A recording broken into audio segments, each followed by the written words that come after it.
Hello, Shirley Adams here with Program 12 in Series 3 of The Sewing Connection. We'll discuss something we all need hanging in the closet. Viewers have asked, what can I put on in the morning to take me through the evening? Or what can I wear when I want to feel just right, not over or underdressed? Or what can I wear for this one big occasion, which I can then keep on wearing in different ways? The answer to all three of the above: the little black dress. No matter that the magazines and designers all say color is in, forget about black, still, a little black dress is your best friend. This is especially true in city situations where colors tend to be darker than in smaller towns or in rural situations. This is also especially true for career women, those who want to get all dressed in the morning in something that they can wear in the office all day, and then just take it out at night for an evening. So black, this basic black dress is really important. Here are some of the ways you might change it when you get down to the office, or to keep it looking different every day in the office. You might accessorize it a little bit with a scarf, this bright red one and its red belt, tied in a perky little side foof there, gives you a jaunty look, really fluffs up that black dress slightly. And what's funny about a black dress is that nobody looks really about what's all surrounding, and especially with the black dress. It sort of fades into the background. It's what's near your face that people really look at. Here, for instance, if you want to feel a little frilly, lacy someday, this lace collar put on the black dress gives it a completely different look. No one would know it's the very same dress that you had on the day before that you were wearing with the scarf, because it does give such a completely different feeling. Here's another collar, and this one, if you're feeling a little tailored today, then put this collar on, and it says, I am all business, I can do the job that I'm here to do. So that gives another completely different feel, even though it again was white. Or a little softer look. By now we're up to what, Thursday, if you're going to wear the same thing every day? So this one, this bright pink print scarf with its belt to go with it, this gives a little soft look, and again, completely different. Or for a little drama, if you feel you want to go dramatic one day but still stay with the scarf, then get a big bold print like this in the deep blues and greens and the purples and the black that goes with it. Put a black belt on so it won't detract from that scarf at the neck, and you have another completely different look. So we've probably gone through one whole week at the office, and nobody's even asked you, why do you wear that same black dress every day, have they? No. So we're ready for Monday again, and what we're going to wear Monday is kind of a classic Glen plaid jacket maybe over the dress. All you're going to see is black coming down where the jacket's open at the neck, and you're going to see just a black skirt from your black dress underneath, so it'll look perfectly all right. Another day, maybe it's going to be a little chilly that day and you feel you need a little bit of a sweatery look. So here's both a little color, the red and green, and the black in the plaid sweater, and it's just a nice little over thing, the sweater, the tunic that you put over it to give it another look. Another jacket that you might wear a different day. Now are we on Wednesday? Okay. This one is going to be a kind of a soft one, and it's going to be chiffon, and it's a little flowery print, and so here you are in a completely new outfit on Wednesday. Then Thursday you're going to step out of the office and you're going to have to be a little bit warm, so we're putting on a quilted jacket in this case, something very feminine looking, but it's quilted. It has the black in it, so it looks like it belongs with the black dress, but a little touch of pink and blue in it also. Well, we've gone through almost 2 weeks. You're on your own the last day of the week.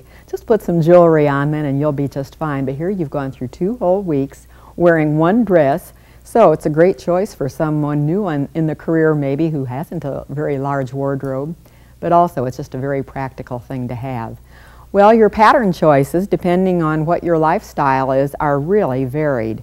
It can be just anything, long sleeves, high neck as I'm wearing, or it can be shorter sleeves, it can be little straps, it can be strapless, whatever you figure a basic black dress is, because even if it's a strapless dress with a jacket over it at the office, whoever is going to know it. So think through the patterns and think through what your lifestyle is like and what you would get the most good out of if you want to wear this a lot of times. The pattern that I'm wearing you've seen once before on this series. It's back here on the rack. It's done in this sweater knit. Here is the very same pattern, but done in a different color and a different fabric. It has a different look. Now what it said on this pattern is made for stretch knits only. And it said that not only on the envelope, it said that on every single pattern piece. Well, as I looked at it, I really couldn't think of any good reason why that it couldn't be made into a woven or out of a woven fabric. So I measured first of all, because this is one thing you must do if you are using something that is intended for a different fabric. Be sure you measure, and as I measured the bust and the hips, the crucial areas, which I figured maybe needs the stretch to cover the area, it measured plenty big. It had enough ease. So there was no reason that it couldn't be worn in a woven fabric just as well, and especially if it had a long zipper in. This knit one actually has a long zipper in. I put a still longer zipper in the woven version that I'm wearing so that it would very easily slip over my head and not cause any sort of a problem. Be careful though. Usually when a pattern says it's made for one type of fabric for another, they mean it. So really think through carefully and know what that your thinking is logical before you do something contrary to what they advise. Then the fabrics you're going to have to make some choices with too, and of course this will depend partially on what the lines of the pattern will be, but also what season. The dress I'm wearing is a tissue file. This would probably go year-round. There is really not one season when you couldn't wear this. Depending, cool summer evening, you could wear it then, or a cool summer day. But this is a year-round fabric. If it's going to be strictly for summer, then of course you think linen, cotton, you think something that is good in the summer. Strictly winter might be velvet, or fall into winter, velvet. Here's a velvet that we have here on top of the table, and velvet's a good choice for everyone. Even if you have a larger figure or a smaller figure, probably some black velvet's going to look pretty on you. So you might think about that, and if you have any doubt about whether that fabric's going to look right on you or not, how about going in to look at the ready-to-wear first of all and trying on some things to see what it is that you really like before you do your own sewing. The one that I'm wearing also can be worn by any figure, whether you're large or small or tall, short, whatever, because this is a soft fabric. It drapes well, so it's flattering on anybody. On any body, in fact.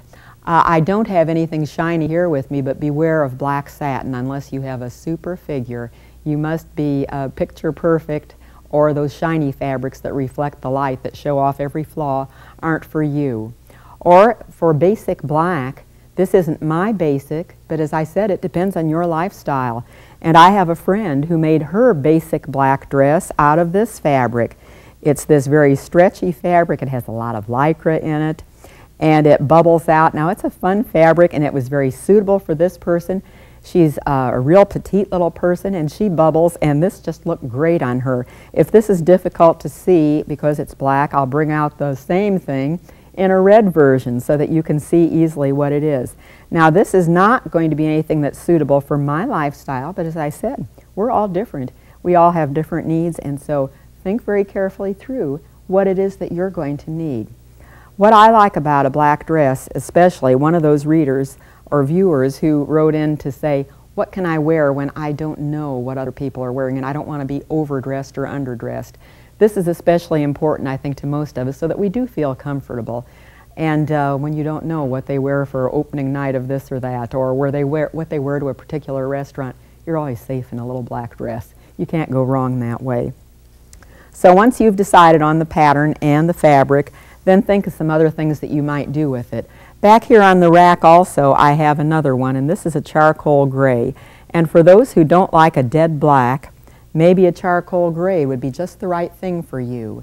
And maybe instead of a charcoal gray, if your coloring is more in the spring-fall line, maybe you would like to get a chocolate brown, something really deep like that. And maybe that would be to your liking more than the dead black. So think it through, try on some things. In the fabric shop, look at the fabric in front of your face, in front of a mirror, which they always have somewhere in the shop, to make sure it is just the right thing for you. Then here's just one little hint about how you can change a pattern. This year, the sweetheart necklines, for instance, have really come in strong. If you would like to do that, not on this particular dress because of the draping that's here, but on some other dress that has just sort of a plain high neckline, you could so easily do something of this sort. Stand in front of a mirror, put a yarn around your neck so that you can see, so that you can make a neckline out of it. And with that yarn, I'll arrange maybe a little sweetheart neck and see if I like that. And if I do, then I'd pin it in place, and then when I take the dress off, then I could measure exactly how it is. Now I'm talking about actually cutting out your dress, putting the shoulders together and putting it over your head, putting it on so that you can try this out. And then when you have it looking exactly where you want it, then cut the new neckline after you have this pinned in place. Cut the new neckline 5/8 of an inch higher than this so that you have a seam allowance. Cut a duplicate of that for the facing, and you can change just that one little feature so easily. We might also think about what we're going to do under this fabric, because some fabrics, of course, you can use on their own. Some have to have a little bit of help. So here are some ways you're going to help them. We'll compare here a little bit. This skirt, for instance, is one that is underlined, and I'll leave it here so that you can see this. It needed to have that because this is a really lightweight, very fine knit, and I knew it would spring out a little bit when I sit in it, and I wanted it to stay in shape, so I underlined it, both to beef it up a little bit to make it slightly heavier, also to make it hang nicely, but also so that I would have something to anchor the hem to and to anchor other construction details to. This one, on the other hand, has been lined. The lining is made separately, and so because of that you can't anchor that hem to the lining. It has to stand by itself. If you can't put a decent hem in a scrap of this fabric, and it's going to need some help, some support, something to lean on, then you think underlining instead of lining. And what underlining is, of course, is underlining is stay stitching the two layers of fabric together first and then constructing the garment, whereas lining is constructing the garment and the lining is separate. It's constructed separately and then they're just attached around the waist or zipper or wherever it's appropriate to attach them. So think about that. I'd like to show you just a few stitches on this underlining to show you how it does work, and I'll take these out of the way here and put them down. And here we have a piece of fabric, and I'm going to sit down and sew with it. Now what this fabric is, this is the same fabric that I'm wearing. This is that tissue file. Well, with a tissue file, it's a creped yarn. That means there's sort of a crimp in it, a twist in it. And notice what happens if I run my finger really hard along this. I have an underlining with it because this fabric does want to be underlined.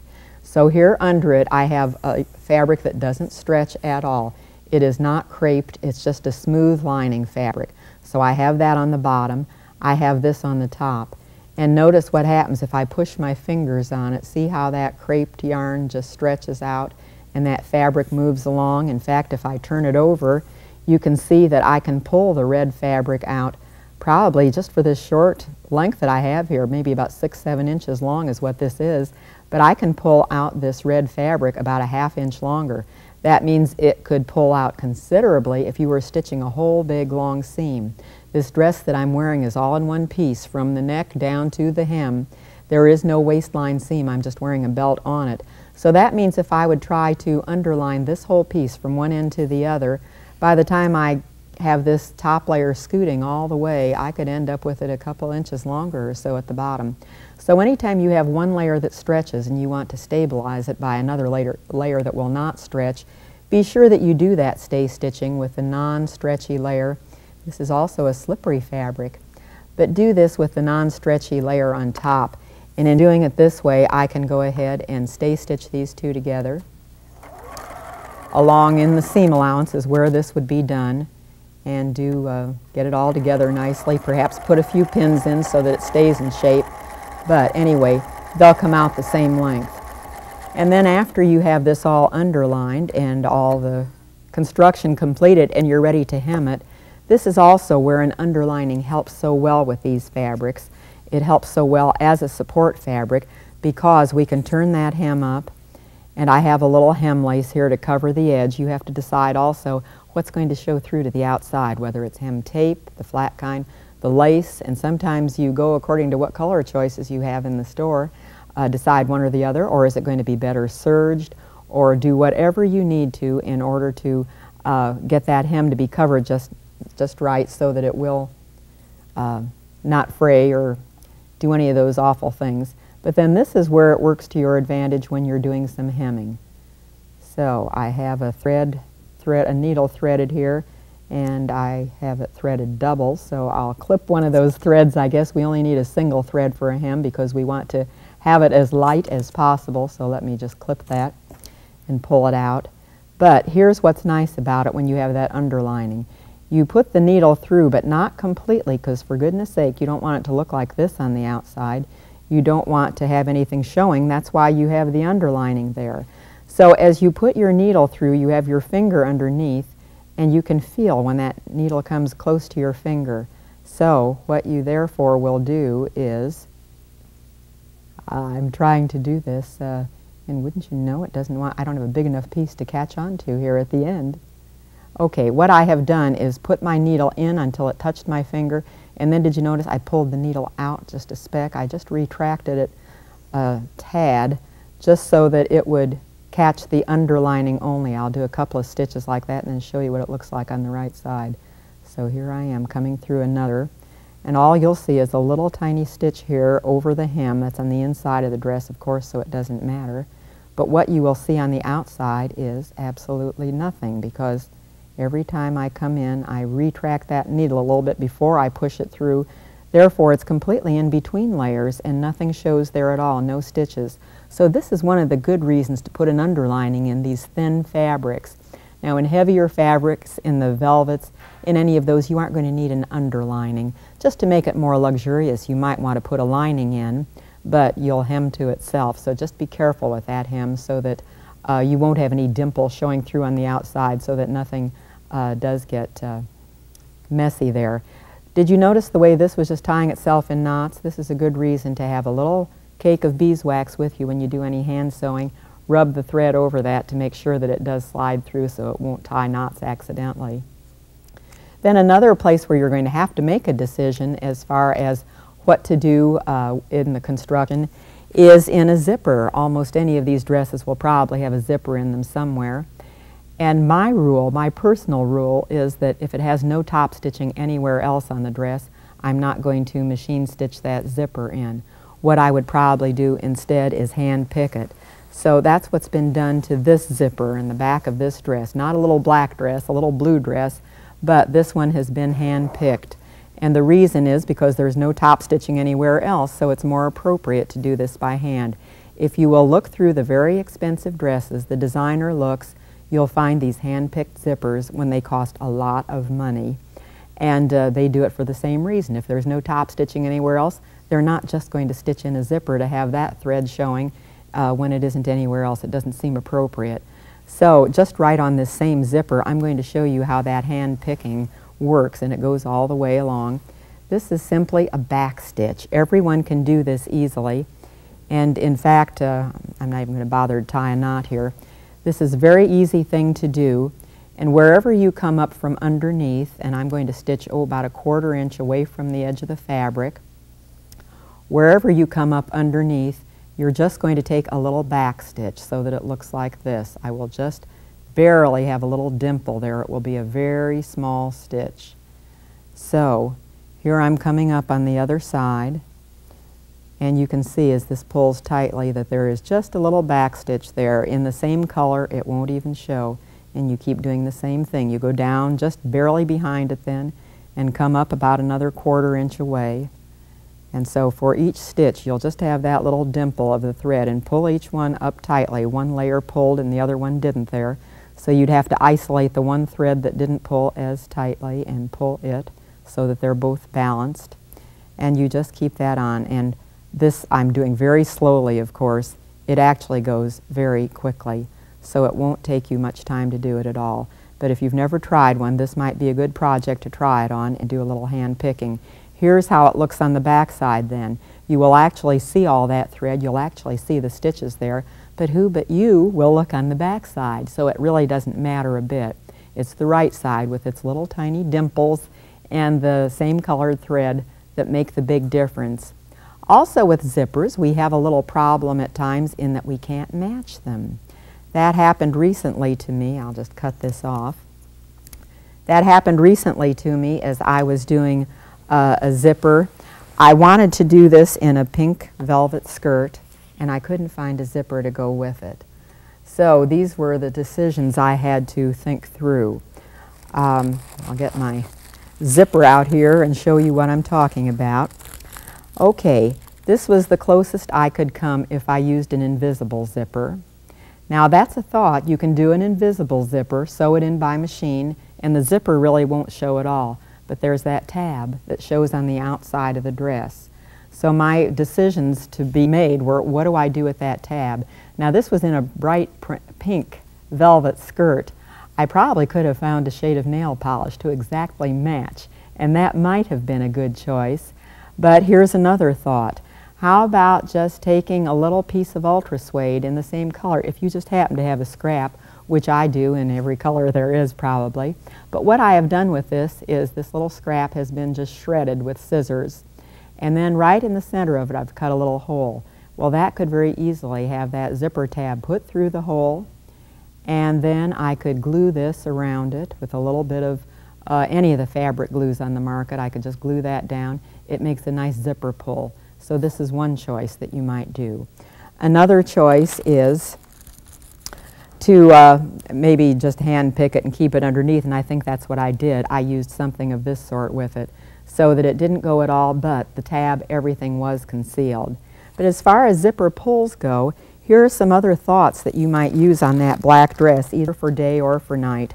As I was doing a zipper pull on this purse that goes with the dress that I was just showing you the zipper on, I thought it needed something to dress it up. It needed a zipper pull. I had to run an errand to a lighting shop to get a strange light bulb that we needed at home, and as I walked in the door, there I saw right inside the door a whole basket full of these wonderful crystals. They are chandelier replacement crystals.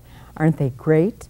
They have little pieces of metal already on them. So attach them to the zipper pull, and you can have this very nice thing then to dress it up a little bit. So remember that if you need a zipper pull sometime that looks spectacular.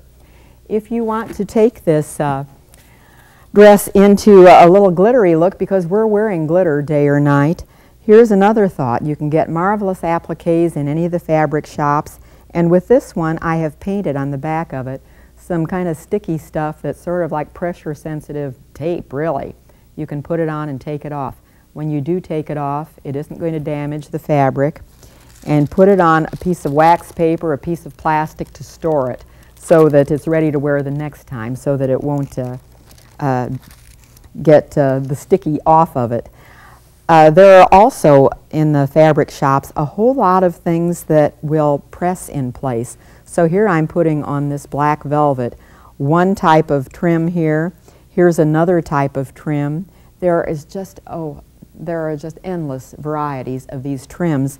And what's wonderful about these is that you can do them so easily. They fuse in place. Now on this velvet, it's probably not a very good idea. I would need to do this from the back side, and here I am doing it right in front. I would need plenty of steam, and I would need pressure, and I just did this on the end, and I found that it stuck very nicely. Isn't that amazing? It actually is sticking. But anyway, you can do something of this sort to decorate perhaps around the neck or in a stripe somewhere. There are also wonderful things, little emblems like this that you might buy to either sew on permanently or to put some of that sticky stuff on the back and just have them somewhere temporarily. So check into those things.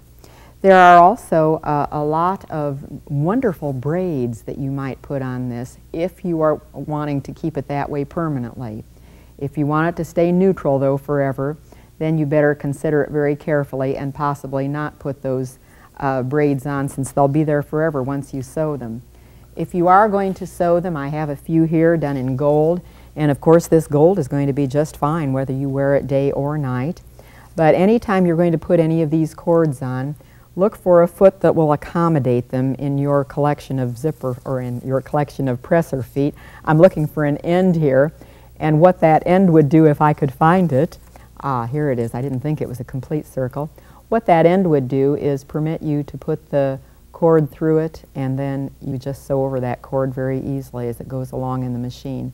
So you need a special foot if you're going to do any of this cording on it, or the ribbons, or any of the wonderful things that you really can find in the fabric shop. Well, I think we better try applying a few of those, but not now because our time has run out. So we haven't finished with this little black dress. We've just taken it through the day, and we still have to take it into the evening. So this little black dress is a chameleon that can be anything it wants to be. Come join me next time, and we'll add some extras to that for a night on the town.